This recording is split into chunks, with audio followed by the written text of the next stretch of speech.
День за днем корреспонденты нашего телеканала следят за событиями в республике и за ее пределами. Сегодня, подводя итоги этой недели, мы расскажем вам о самых заметных из них. Вы смотрите программу «Якутия. День за днем». В студии Петр Васильев. Здравствуйте. Вот о чем мы расскажем в ближайший час. Глава Якутии Айсен Николаев встретился с президентом Республики Беларусь Александром Лукашенко в Минске. Речь шла о перспективах сотрудничества. В каких именно сферах? Тяжело в учении, легко в бою. На тренировочной базе добровольческого отряда «Ботур» ведут подготовку новобранцы 20-го отряда. Актуальная рабочая профессия в короткий срок. Именно такую возможность дает выпускникам 9 и 11 классов Южно-Якутский технологический колледж в Нерюнгри. Мы побывали на праздничном мероприятии.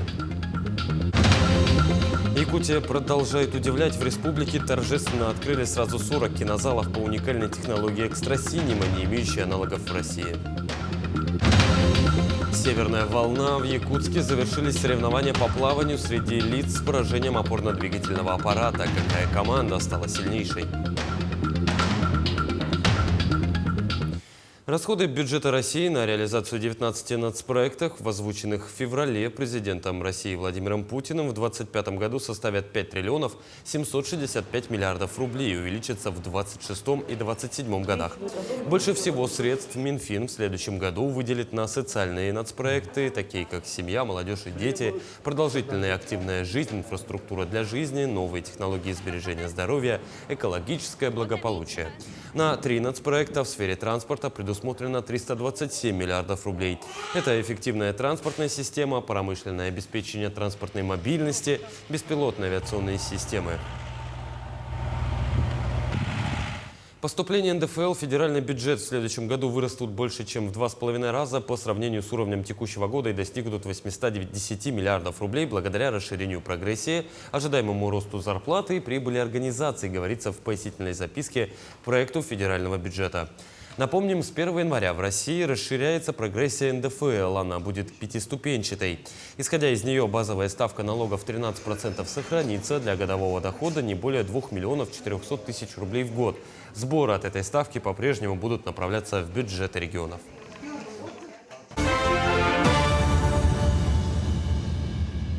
Ну а на реализацию мастер-планов Арктики направят более 3 триллионов рублей. Около 2 триллионов, что самое важное, являются внебюджетными деньгами. О том, как это повлияет на макрорегионы, о многих других событиях федерального уровня, расскажет Айсена Бурнашова. Более 3 триллионов рублей направят на реализацию мастер-планов 16 агломераций Арктической зоны России. Об этом в ходе заседания Комитета по развитию Дальнего Востока и Арктики сообщил первый заместитель главы Минвостокразвития Гаджимагомед Гусейнов. Он отметил, мастер-планы и долгосрочная комплексная программа социально-экономического развития разработаны. Документы направили на согласование в соответствующие федеральные органы исполнительной власти. Сейчас объем средств составляет более 3 триллионов рублей. Из них 1 триллион – это федеральные средства, около 2 триллионов – внебюджетные. Всего в перечень опорных пунктов Арктики вошли 16 агломераций, расположенных в 9 регионах страны. В Якутии это агломерация Тикси-Найба. Напомним, в декабре 2023 года правительство определило важнейшие населенные пункты Арктики, для которых началась разработка мастер-планов по развитию на период до 2035 года. В следующем году они должны начать свою реализацию. Понятно, что работа по каждому объекту мы будем еще вести с ФАИВами. Да? Сейчас объем, который мы направили, это более 3 триллионов рублей. Из них 1 триллион – это федеральные деньги. И почти около 2 триллионов – это внебюджетные деньги. Безусловно, это будет оптимизироваться, и чем даже чуть-чуть отличаются арктические мастер-планы, они вокруг крупных проектов мы их создаем. То есть это не просто мы там создадим вам инфраструктуру, а дальше кто ее содержать будет. То есть вначале крупный инвестиционный проект, якорный, и под него уже идет развитие. Причиной пожара в музыкальном театре Хабаровска по предварительным данным стали сварочные работы. Об этом сообщили в Следственном комитете. Ранее сообщалось, что в театре последние дни шел капитальный ремонт кровли. Эксперты полагают, что один из рабочих во время сварки допустил попадание искр на утеплитель. Это спровоцировало возгорание и привело к стремительному распространению огня. огня. Сообщение о возгорании в здании Хабаровского краевого академического музыкального театра поступило утром 3 октября. Изначально площадь возгорания составляла 1000 квадратных метров. Позже огонь охватил 4000 квадратных метров. В результате пожара произошло обрушение кровли, фасада и наружной стены здания театра. Также произошел взрыв нескольких баллонов с газом. В рамках расследования возбуждено уголовное дело об организации незаконной миграции и нарушению правил безопасности при ведении строительных и иных работ. В его совершении подозревается директор и начальник смены подрядной организации, проводившей ремонтные работы. Также в отношении них возбуждено уголовное дело по признакам преступления, предусмотренного статьей 322 прим. 1 УК РФ «Организация незаконной миграции». Предварительно установлено, что в утреннее время 3 октября 2024 года рабочими подрядной организации проводился ремонт кровли здания. 10 из них являются гражданами Республики Узбекистан, при этом лишь 4 на территории России пребывали законно. Правительство России учредило 5 именных стипендий для студентов педагогических вузов в честь педагогов-новаторов Антона Макаренко, Василия Сухомлинского, Константина Ушинского, Льва Выгодского, а также выдающегося историка Николая Карамзина. Каждая из них будет ежегодно назначаться наиболее ярко проявившим себя студентам в области педагогического образования. Стипендии начнут выплачивать с 1 сентября 2025 года. Их размер составит 15 тысяч рублей. Рассчитываю, что это позволит привлечь еще больше внимания молодых людей к такой благородной профессии. Благодаря труду учителя появляются в новых поколениях те, кому предстоит развивать нашу науку, нашу экономику, социальную сферу, искусство. Будем и дальше оказывать им необходимую поддержку, особенно в начале карьеры. Помогать с жильем, решать бытовые вопросы. Эта задача поставлена нам президентом. Владимир Путин свой день рождения 7 октября проведет на работе. Об этом журналистам сообщил официальный представитель Кремля Дмитрий Песков. Пресс-секретарь президента отметил, в первой половине дня намечены рабочие встречи. Во второй половине у российского лидера будут главы государств СНГ. Праздничного ничего не будет. У него будет в первой половине дня рабочие встречи. Там тоже такие закрытые, не публичные. Вечером будут главы государства СНГ у президента. Мы дополнительно вам еще сообщим. Потому что на следующей неделе будет заседание Совета глав государств. Владимир Путин родился 7 октября 1952 года в Ленинграде. Ему исполнится 72 года. Глава Якутии Айсан Николаев обсудил с президентом Республики Беларусь Александром Лукашенко перспективы сотрудничества в сферах торговли, сельского хозяйства, туризма, спорта, образования и многих других отраслях. Отдельной темой для разговора стало обеспечение техникой горнодобывающей промышленности Якутии. Президент Республики Беларусь Лукашенко, отметив опережающее развитие экономики региона, сообщил о готовности обеспечить необходимые поставки белорусского оборудования, которое может стать альтернативой западным образцам на фоне введенных санкций. На встрече также обсудили увеличение объемов торговли, расширение культурных, студенческих обменов, участие в спортивных мероприятиях. Конечно же, развитие отношений с Республикой Беларусь для Якутии очень важно. Мы сотрудничаем с давних времен, еще советских времен. И сегодня для нас крайне важно направление, связанное с развитием поставок из Беларуси техники. В первую очередь для нашей промышленности. У нас сегодня в Якутии работают по оценкам как раз белорусской стороны порядка 1500 большегрузных автомобилей БелАЗ. Мы видим очень хорошую работу тракторной техники МТЗ Беларусь. У нас их свыше 7000 в Республике Саха-Якутия. Конечно же, очень важно направление развития поставок, например, дорожной техники, так, с компанией Амкадор. И по этим направлениям мы привезли большую делегацию как раз компаний, которые используют эту технику для того, чтобы непосредственно работая с заводами, мы высказали свои определенные предложения по ассортименту, по качеству техники.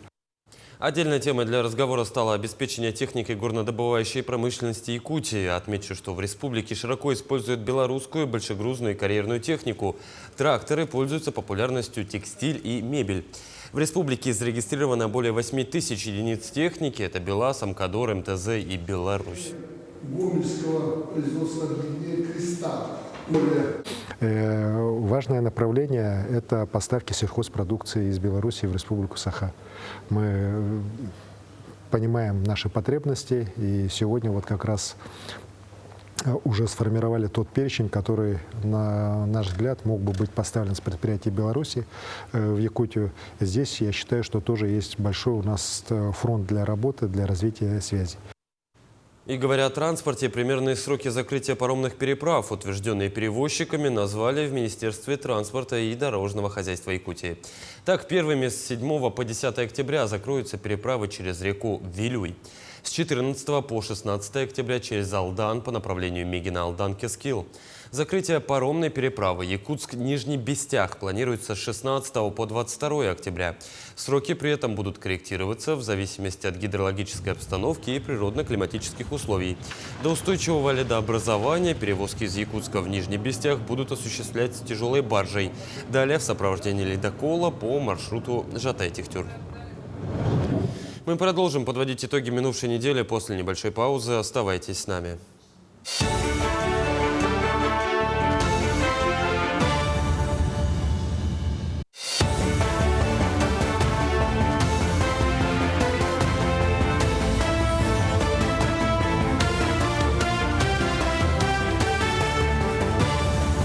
Это итоги недели, мы продолжаем.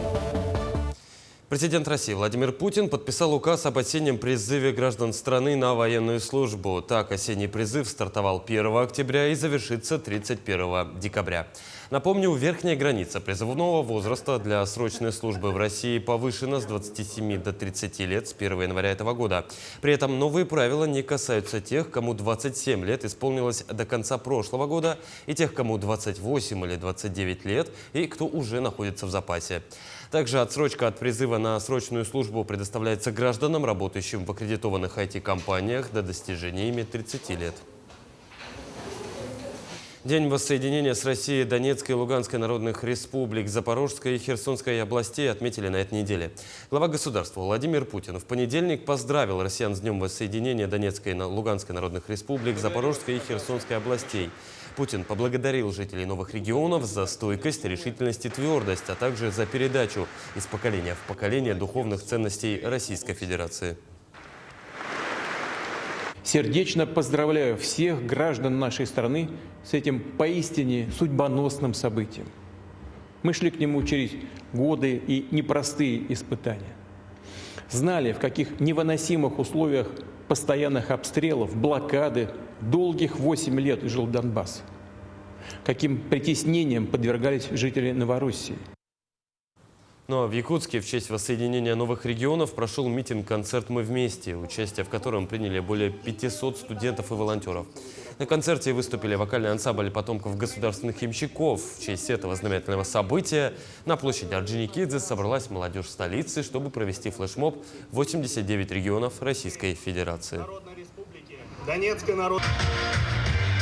И вот этими митингами, вот этими мероприятиями на самом деле мы подтверждаем нашу уверенность в том, что мы победим, что победа будет за нами. Просто исторически вся вот территория, которая России, она всегда побеждала всех, кто бы к нам ни приходил, кто бы к нам не лез. И в этот раз мы тоже добьемся победы. И, конечно же, благодаря людям, которые неравнодушные, которые приходят и для которых сегодняшний день непростая дата в календаре, а на самом деле праздник. Глава Минобороны страны Андрей Белоусов вручил медали «Золотая звезда» отличившимся участникам специальной военной операции. Глава российского военного ведомства от лица президента России Владимира Путина и от себя лично поздравил военнослужащих с высокими наградами, поблагодарил их за образцовое выполнение должностных обязанностей и пожелал дальнейших успехов в достижении общей победы. Ряды героев России пополнил и якутянин Радимир Максимов, получивший «Золотую звезду» высшей награды. Он подчеркнул, что эта награда – заслуга не только его него, но и всех его боевых товарищей, которые с честью и мужеством выполняют сложнейшие задачи. Несколько минут назад разговаривал с верховным главнокомандующим. Он просил вас всех поздравить и пожать вам от его имени руку. Для меня сегодня большая честь вручить вам высокие награды, золотые звезды Героев России. На линии боевого соприкосновения вы проявили высочайший профессионализм, готовность самоотверженно защищать интересы нашей Родины, жизни ее граждан. Продемонстрировали силу духа, отвагу, мужество и честь, которые отличали героев Отечества на протяжении всей истории. На деле доказались верность Родине и присяге. Руководство государства высоко оценило ваш вклад в решении задач специальной военной операции. На базе тренировочного центра «Ботур» готовят новобранцев, которые приняли решение добровольцами отправиться в зону специальной военной операции. Прежде чем попасть на фронт, бойцы проходят серьезный отбор и не менее серьезный тренировочный процесс. За ним наблюдал Александр Хавренко.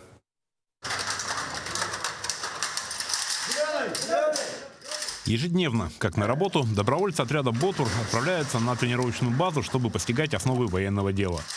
Без тренировок и специальной подготовки отправлять добровольцев на фронт опасно. Кроме того, тренировки показывают, кто готов к боевым действиям, а кому еще нужно время на подготовку. Все по-разному, все зависит от физики. Кто-то готов, кто-то не готов. Некоторые отсеиваются сразу в течение тренировки. В основном тренировка идет месяц-полтора. В самом начале всем все сложно дается. Физика в основном, физика и медицина. Психологическая подготовка в основном идет. Чтобы человек был готов психологически, что его там ждет. Одна из основных дисциплин для добровольцев – это тактическая медицина. На поле боя для спасения жизни счет идет на секунды. Поэтому добровольцы учатся оказывать первую помощь не только себе, но и своим товарищам. Человек даже знающий, да, умеющий, там поле битвы, там чудовищные раны. Страшные чудовищные раны. Поэтому он может потеряться, да, сам, сломаться или так, в ступор пойдет. Поэтому, кроме того, что тут навести навыков, их надо подготовить еще морально, психологически к этим травмам и вообще в этой ситуации. Желающих пройти подготовку в центре всегда хватает. Многие добровольцы проходили срочную службу в армии, но и для них тренировки не кажутся простыми. Боец с позывным «Нарахай» прошел срочную службу, поступил в медицинский колледж, но принял решение взять академический отпуск и поехать на специальную военную операцию добровольцев. Тут на выносливость мы занимаемся. Как вы видите, вот у нас каждый день такие, с понедельника по пятницу мы занимаемся с утра до вечера. Рассказывают, они не раз бывали, инструктора у нас там уже, за границей, в зоне специальной военной операции. И вот рассказывают, как себя вести, как надо. Ну, в общем, тактическая у нас идет подготовка, физическая подготовка идет. И это не просто так. Из нынешних новобранцев в скором времени будет сформирован уже 20-й добровольческий отряд из Якутии, бойцы которого продолжат славные воинские традиции ботуров. Александр Хавренко, Георгий Григорьев, Якутск. Во Владивостоке раздали очередную гуманитарную помощь участникам спецоперации. Помощь в данном мероприятии оказывают волонтеры, общественные организации и земляки из разных улусов. Бойцам на постоянной основе передают вещи первой необходимости. Это средства личной гигиены, продукты питания, мясо, рыбу и многое другое. В этот раз солдатам передали готовые продуктовые наборы. Отмечу, что бойцы в воинских частях и раненые очень ценят внимание и поддержку, которую оказывают якутяне, и передают искреннюю благодарность. Постоянное представительство Республики Саха-Якутия по Дальнему Востоку на постоянной основе содействует передаче гуманитарной помощи для военнослужащих из Якутии. Крайняя доставка гуманитарной помощи из Якутска была от Верхневилюйского района и от Светланы Владимировны Диадоровой. Специалистами постоянного представительства были приготовлены продуктовые наборы в честь ко дню государственности Якутии и доставлены до военнослужащих из зоны действия СВО и для раненых, которые сейчас проходят реабилитацию в госпиталях. С начала спецоперации в алмазной столице 20 волонтеров начали ежедневно изготавливать тактические облегченные бескаркасные носилки, окопные свечи и другие предметы для передовой. Количество желающих попасть в волонтерский штаб «Мирные руки ангела» только растет, продолжит Анна Васильева. Здесь, в небольшом помещении города, ежедневно с утра до ночи трудятся несколько сотен неравнодушных людей, которые еженедельно отправляют гуманитарную помощь бойцам специальной военной операции. Количество желающих помочь пчелкам-труженицам ежедневно растет. Вместе с этим растет и ассортимент изготавливаемых вещей в штабе. Волокуши начали изготавливать. Потом еще что получается? Сбросники, эвакуационные стропы. Раньше их мало было, сейчас в большом количестве в спросе стало и в большом количестве сейчас изготавливаю. Получается, бойцы постепенно уже к нам уже знают, пишут заявки. Здесь никто не задается вопросами, а зачем это надо, почему мы должны помогать, а разве бойцов не обеспечивают всем необходимым. Этим неравнодушным людям не нужны ответы. Они и так знают, для чего нужны маскировочные сети и в каких объемах, и как важны их помощь и поддержка на фронте. Пришел я в январе. Вот когда был призыв, и через 3 месяца я, получается, пришел. И я пришел не в штаб, а там, где собирают, принимают помощь. Я принес носочки вязаные. Спросил, что, где, как. Мне сказали, ну вот у нас есть штаб, мы еще на Московской тогда были. А смотрю, все люди работают. И Ирина мне говорит, что люди всегда нужны. Я говорю, ну а что мне делать? Я ничего не умею, что мне делать? Она говорит, ну вот садись, баночки делай. Это просто показали мне один раз. Я сел на баночки. Потом я начал носилки собирать.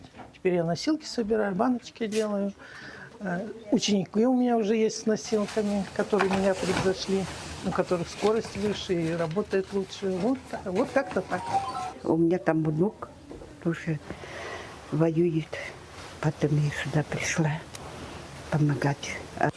В штабе «Мирные руки ангела» хрупкие, но стойкие женщины отшивают практически все, что необходимо бойцам и фронту. Собирают гуманитарную помощь, куда входят продукты питания, медикаменты, беспилотники, противодроновые блокираторы и многое другое, что может спасти жизни наших бойцов. Анна Васильева, «Мирный». В Республиканском реабилитационном центре для детей и подростков с ограниченными возможностями здоровья прошли реабилитацию 328 человек, участников СВО и их близких. Из них 199 детей и 129 сопровождающих взрослых, в том числе сами участники специальной военной операции. Для каждого, кто поступает в центр, создают индивидуальный маршрут реабилитации. Дети проходят социально-педагогическую, медицинскую и бытовую реабилитацию, направленную на развитие навыков, необходимых для полноценной жизни. Также взрослым оказывают психологическую помощь и поддержку, в том числе с использованием гидротерапии. Обычно задают вопрос, как к вам попасть на реабилитацию. Вот для этого нужно идти по управлению социальной защиты по месту жительства. Там их дается квота, ну и организовывается, там ставится в очередь, а потом к нам приезжают. И у нас, когда приезжают, дети проходят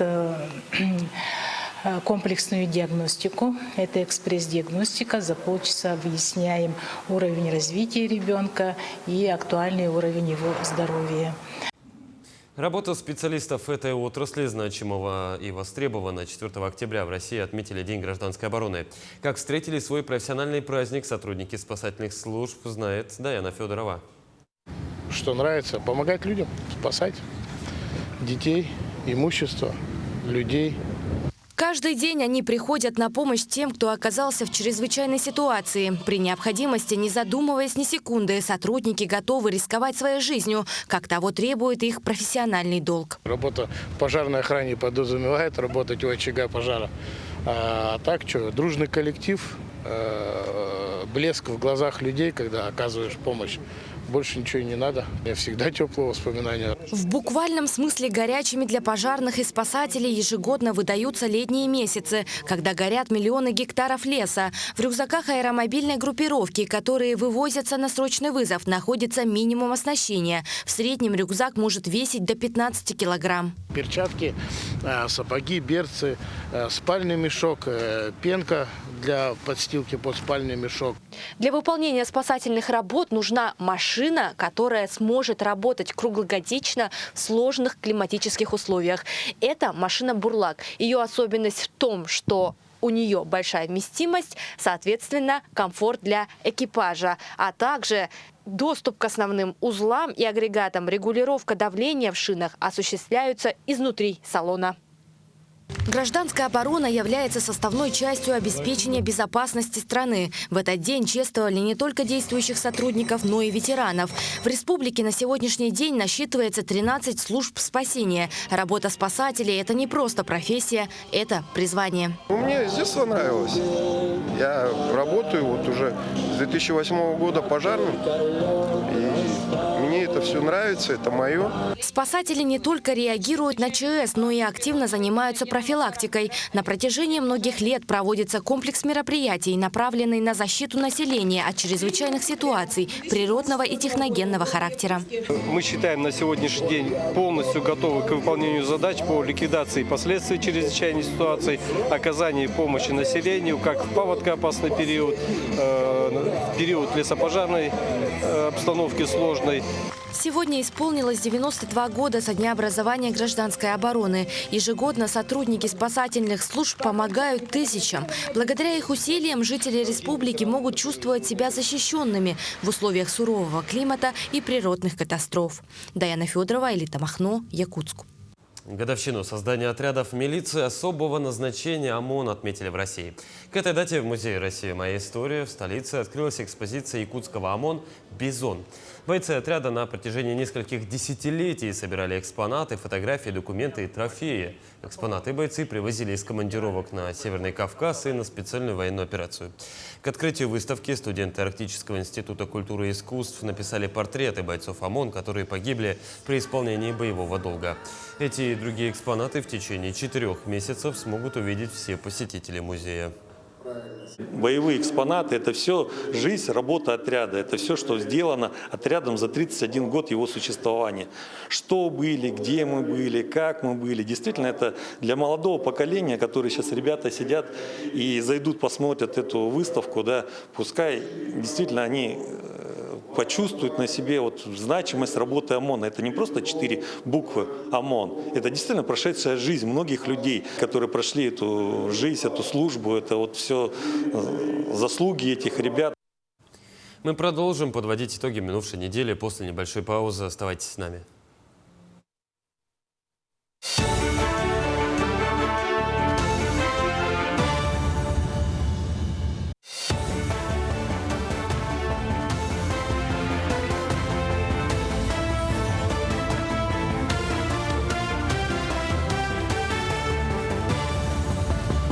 Вы смотрите итоги недели, мы продолжаем.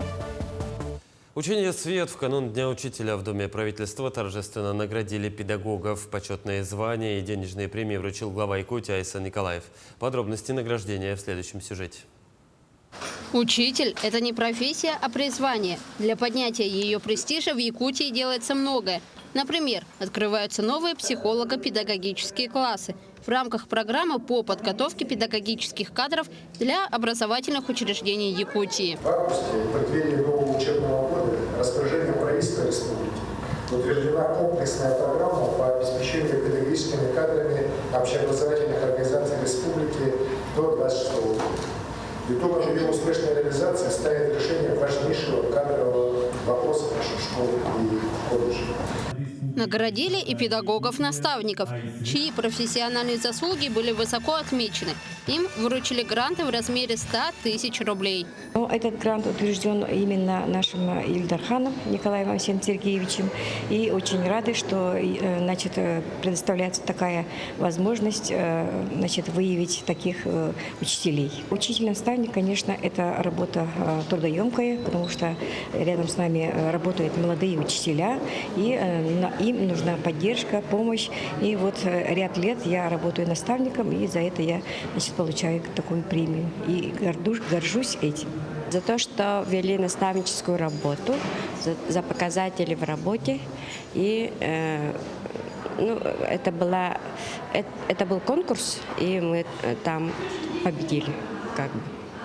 Глава республики Айса Николаев вручил звание заслуженных учителей Якутии педагогу русского языка и литературы Якутской городской национальной гимназии имени Чиряевых Венере Илларионовой, а также Татьяне Дичковской, педагогу английского языка Чурапчинской республиканской спортивной школы-интерната Олимпийского резерва. Я работаю в школе 44-й год. И, конечно, рада, что мой долголетний труд отмечен такой наградой, как заслуженный учитель Республики Саха-Якутия. Глава республики также присвоил звание народный учитель Якутии преподавателю физики Нюрбинского технического лицея Юрию Лазареву. Всего в честь Дня учителя наградили 27 педагогов из 25 районов республики и 2 городских округов. Вероника Таюрская, Илья Сыромятников, Якутск. В Якутске также состоялось открытие выставки, посвященной ко Дню учителя. В стенах Музея «Россия. Моя история» представлены экспозиции 24 династий, которые включены в первый том пособия педагогических династий Якутии. В мероприятии приняли участие представители поколений, молодые и заслуженные учителя, участники профессиональных конкурсов, а также будущие педагоги. Экспозиция будет работать для всех посетителей с 1 по 10 октября. Конечно, у нас педагогических династий по всей республике много, поэтому наше министерство вместе с музеем, с институтом проводит работу по второму изданию нашему, и мы готовы к вашим заявкам педагогических династий для включения во второй том. Сегодня в стенах музея организована встреча педагогических династий, педагогов, которые участвовали в конкурсах профессионального мастерства. На бульваре Учителя состоялась торжественная церемония возложения цветов к памятнику народному учителю СССР Михаилу Алексееву. Народный учитель был инициатором, вдохновителем физико-математического движения в республике и стоял у истоков карьеры многих талантливых молодых преподавателей из Якутии. В дань уважения и почтения великому педагогу ежегодно в День учителя бульвар является местом встречи педагогической общественности и молодого поколения. Мы сегодня пришли все 10 классы разных профилей. ГУМы, физматы, инжи. Учитель – это самая главная профессия, я считаю, потому что благодаря учителей мы развиваемся во всех сферах, допустим, экономика, политика и так далее. И так как они дают там знания, образование и так далее, я их очень сильно уважаю и желаю здоровья, удачи и много-много успехов. Первый вице-премьер республики Дмитрий Садовников провел осмотр пристроев Мархинской школы, Саха-политехнического лицея и школы номер 19. В настоящее время строительная готовность объектов составляет порядка 70%. Выполненные работы по укладке наружных и внутренних стен и перегородок, установлены окна, проложены сети наружной канализации. Ведутся работы по монтажу сетей отопления и водоснабжения, прокладке силовых кабелей под зданием и утеплению и стяжки полов. Срок сдачи объектов запланирован на конец этого года. Материалы завозятся по мере необходимости, задержек нет. Определенные новизны есть. И очень отрадно, что здесь сами, скажем, сообщество школы, руководство школ, они идут, активы родителей идут и согласно информации подрядных организаций, они идут согласованно. И по приобретению ТХ оборудования тоже по желанию школы приобретается. И сегодня наша задача – это поддержать организации. Актуальная рабочая профессия в короткий срок. Именно такую возможность дает выпускникам 9 и 11 классов Южно-Якутский технологический колледж в Нерюнгри. На праздничном мероприятии в честь профессионального праздника в колледже побывал Иван Лазаренко.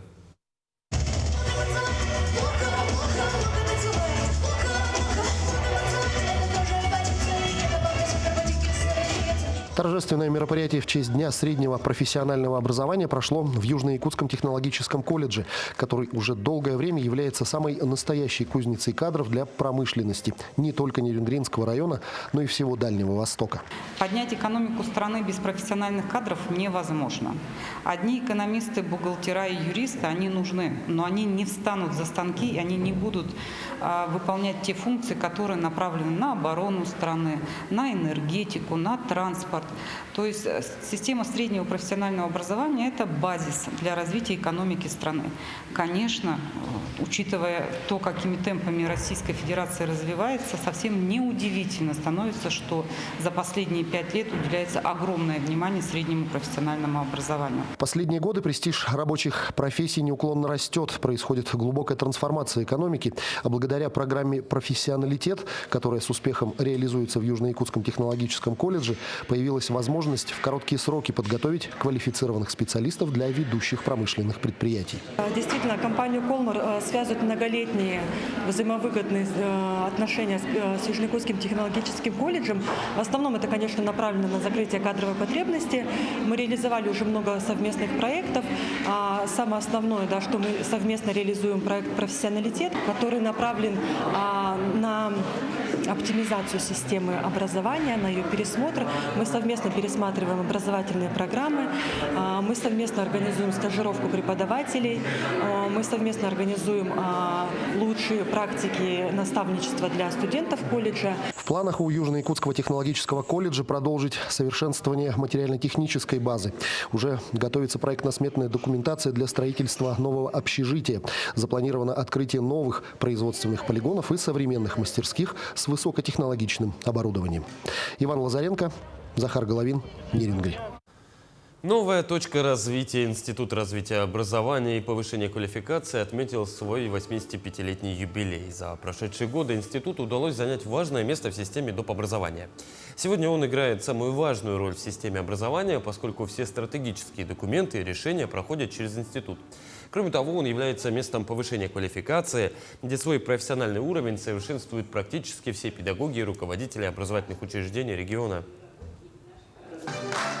Институт всецело в рамках государственного задания, которое министерство как учредитель направляет институту, исполняет добросовестно, качественно, повышая квалификацию нашим педагогам. Это и учителя предметных областей, это наши воспитатели детских садов. Да? Вопросы, темы курсов повышения квалификации, переподготовки, они действительно обширны. Будущее за профессионалами в Доме дружбы народов имени Кулаковского организовали торжественное мероприятие, объединившее талантливых студентов, опытных преподавателей и представителей власти. О том, как отпраздновали свой день студенты, смотрите в сюжете Дарьи Короленковой. Главным событием дня стал молодежный фестиваль СПО-фест-2024, который в этом году порадовал участников насыщенной и разнообразной программой. Более 10 ведущих образовательных учреждений республики подготовили увлекательные площадки, на которых студенты смогли не только прикоснуться к разным профессиям, но и проявить свои творческие способности. Эти провода мы подключаем. Подключаем и то же самое проверяем, да? Как бы сказать, почной исправности. Все у нас на стенде все работает.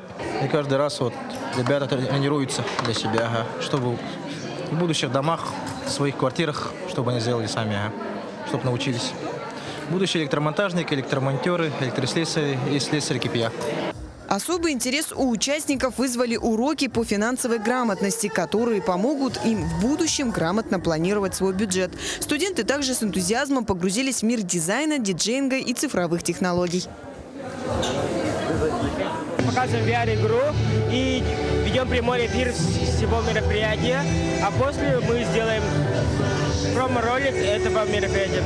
Именно здесь более 7 направлений было выбрано для того, чтобы каждый мог почувствовать профессию изнутри. Большой блок, например, выделился именно медицинскому направлению. Здесь, например, мне измеряют температуру, пульс и даже давление. Кроме того, в рамках празднования Дня СПО были представлены проекты, победившие в конкурсе грантов главы Республики Саха-Якутия в 2023 году. Смысл нашего проекта заключается в том, чтобы улучшить качество обучения студентов. Наш проект – это, получается, виртуальная реальность в учебе. У нас купили оборудование для того, чтобы мы могли изучать анатомию в виртуальной реальности. Кульминацией торжественного мероприятия стала церемония награждения. Лучшие студенты и профессиональные образовательные организации получили заслуженные награды – федеральные и региональные – за высокие достижения в учебе, науке, спорте и творчестве. Дарья Короленкова, Георгий Григорьев, Якутск. Мы продолжим подводить итоги минувшей недели после небольшой паузы. Оставайтесь с нами.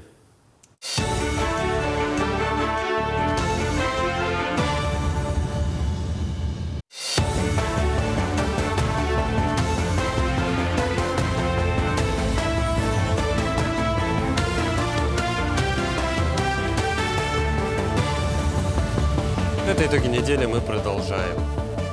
Глава Якутии Айсен Николаев и президент Беларуси Александр Лукашенко также обсудили сотрудничество и в сфере кинематографа. Якутия занимает 3-е место по производству фильмов в стране после Москвы и Санкт-Петербурга. Николаев выразил заинтересованность в плане сотрудничества с Республикой Беларусь на создание совместных проектов в сфере кино. Сегодня мы понимаем, что надо в том числе снимать фильмы и про героев Великой Отечественной войны, про героев современности. У нас есть уже такие фильмы про Великую Отечественную войну. Сегодня мы снимаем также фильмы, связанные с теми событиями, которые сегодня происходят в мире и в России. Уверен, что и с нашими друзьями из Беларуси можно сделать много интересных совместных проектов. Мы здесь открыты. Наш кластер труда в Якутске считается одним из самых крупных таких кластеров для креативных индустрий вообще в целом в Российской Федерации. Ну а в самой республике торжественно открыли сразу 40 кинозалов по уникальной технологии экстрасинема, не имеющей аналогов в России. Благодаря этому проекту число современных кинотеатров в регионе достигло 70, а доступ к фильмам на большом экране получили более 110 тысяч жителей отдаленных сел. В честь открытия зрителям представили фильм «Там, где танцуют стерхи» режиссера Михаила Лукачевского, получивший гран-при 8-го Арктического международного кинофестиваля «Золотой ворон» в этом году. Кинозалы запустят в более чем 20 районах республики. Впереди у нас планов много. Я уверен, что наш якутский кинематограф, в целом наша якутская киноиндустрия только начинает набирать обороты. Уверен, это мотивирует всех участников нашего процесса к дальнейшей плодотворной работе. Я еще раз всех поздравляю с этим замечательным событием. Желаю чаще ходить в кино, наслаждаться просмотром новинок кинофильмов. Тем более, что, слава богу, в Якутии у нас кино снимают, поэтому новинками и мирового, и российского, и якутского кинематографа, я уверен, будут наслаждаться жители. Вот сегодня уже 40 новых кинозалов, а в недалеком будущем их уже будут сотни. Технология экстрасинема представляет из себя кинопроекторы, цифровую платформу для управления контентом и сеансами, а также систему продажи билетов, включая пушкинскую карту. Эти решения делают кино доступным в самых отдаленных уголках Якутии, обеспечивая просмотр новинок в цифровом качестве с минимальными затратами менее 1 миллиона рублей на оборудование одного кинозала.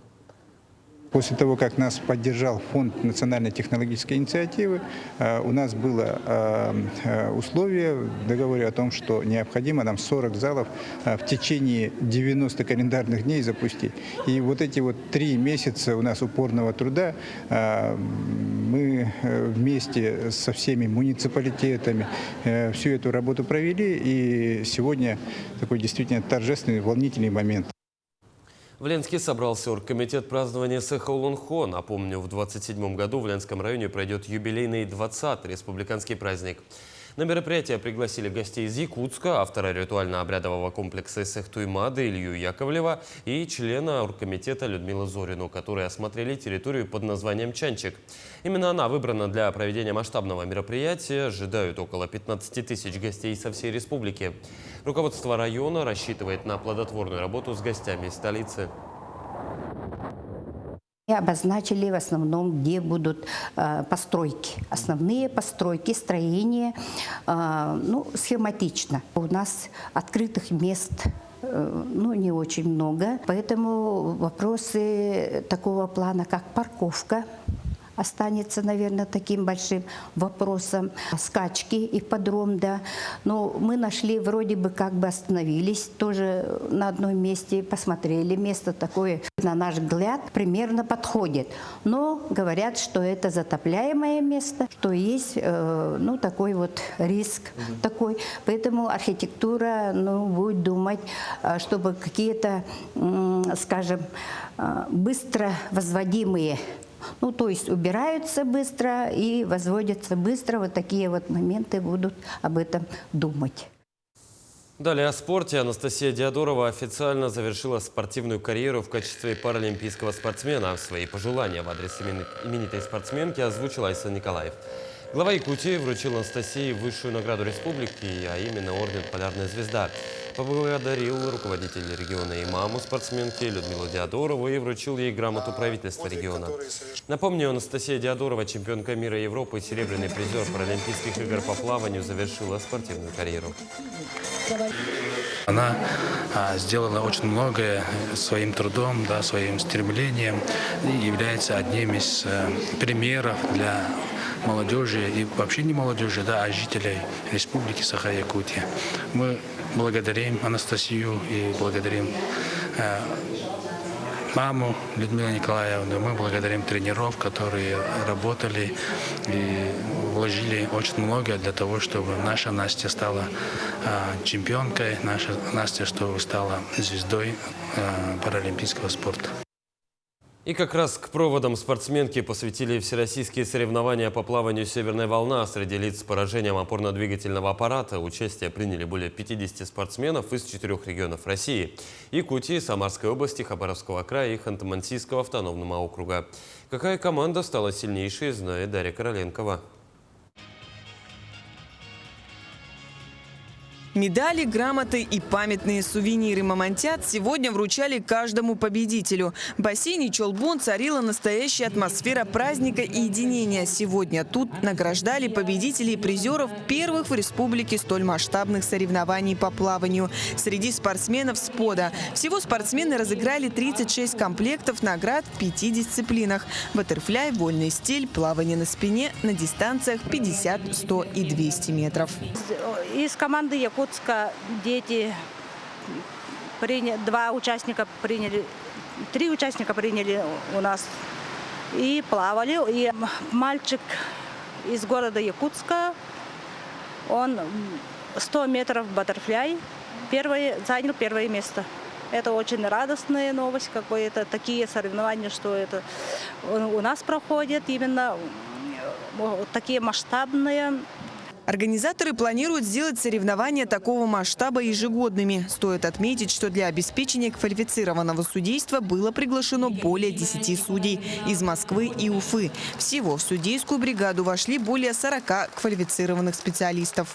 Сегодня было чуть меньше дистанции, поэтому соревнования прошли быстро. Все равно очень радостно, что пришли дети, пришли родители, пришли наши знакомые, друзья для того, чтобы посмотреть, поболеть и вообще понять, что такое паралимпийское плавание. Рождение прошло отлично. Я очень рада, что организация прошла на очень высоком уровне, потому что все тренеры, все специалисты подходили и говорили: ой, какие у вас классные соревнования, как у вас хорошо, какие все гостеприимные, радостные. С лучшими результатами выступили участники из Самарской области, завоевав множество наград. Так, Валерия Васильева завоевала 2 золотые медали на дистанции 100 метров на спине с результатом 1 минута 52 секунды. И на дистанции 200 метров вольным стилем 3 минуты 9 секунд. Спортсмены из Якутии также показали себя с лучшей стороны. В дисциплине 50 метров на спине в категории девушки Арлета Михайлова показала отличный результат – 54 секунды. Дарья Короленкова, Джулус Иннокентьев, Андрей Лазарев, Якутск. Якутская «Заря» сыграла с дублем Норильского «Никеля» в рамках 2-го тура чемпионата России среди команд высшей лиги. Обе команды продемонстрировали высокий уровень игры, что сделало встречу праздником для любителей футзала. С первых минут матча «Заря» владела инициативой, стараясь контролировать мяч и создавать опасные моменты у ворот соперника. Игроки «Зари» показали слаженную игру, что позволило им открыть счет уже в первой половине встречи. Однако дубль Норильского «Никеля» показал, что команда не собирается сдаваться без боя. Обе команды при этом старались вырваться вперед. В итоге матч завершился со счетом 6-3 в пользу якутской «Зари». Очень много болельщиков на матчах «Зари». На матчах других соперников тоже приходили люди, смотрели, как играют настоящие профессионалы. Поэтому впечатления только позитивные. Ну и маленько, результат вчера проиграла команда «Заря» 2-6 «Сибтранзиту». Но «Сибтранзит» — это команда, которая в прошлом году в Суперлиге играла. И в следующем году опять-таки, скорее всего, будет играть в Суперлиге, потому что выиграет эту высшую лигу. Поэтому играли с лидером. Сегодня игра покажет, ребята настроены очень серьезно. Такое видели минувшую неделю наши корреспонденты. Это была итоговая программа «Якутия. День за днем». Мы продолжим следить за развитием событий в республике и за ее пределами. Но я с вами прощаюсь. Всего доброго и до встречи.